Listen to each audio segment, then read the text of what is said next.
આજ વિશ્વ બંધુત્વ દિવસ છે।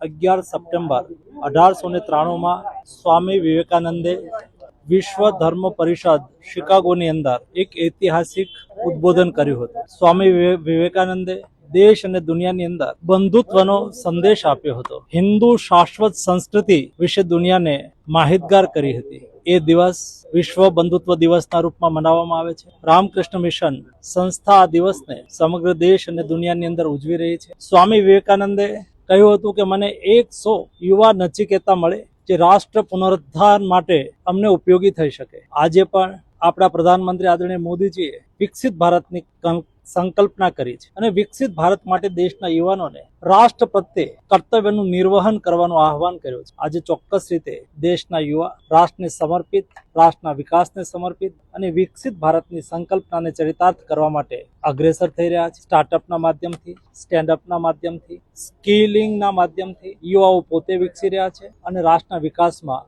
પોતાનું દાયિત્વ અદા કરી રહ્યા છે। નેપાળમાં આપણા ઘણા ગુજરાતી અને ભારતીય યાત્રાળુઓ પણ વર્તમાન સ્થિતિમાં ફસાયા છે। આપણું વિદેશ મંત્રાલય, આપણું વિદેશ દૂતાલય જે કાઠમંડુમાં છે એ પણ આપણા બધા શ્રદ્ધાળુઓ ભારતીયો એ સુખરૂપ ભારતની અંદર પરત પહોંચે એના માટે પ્રયાસ કરી રહ્યા છે।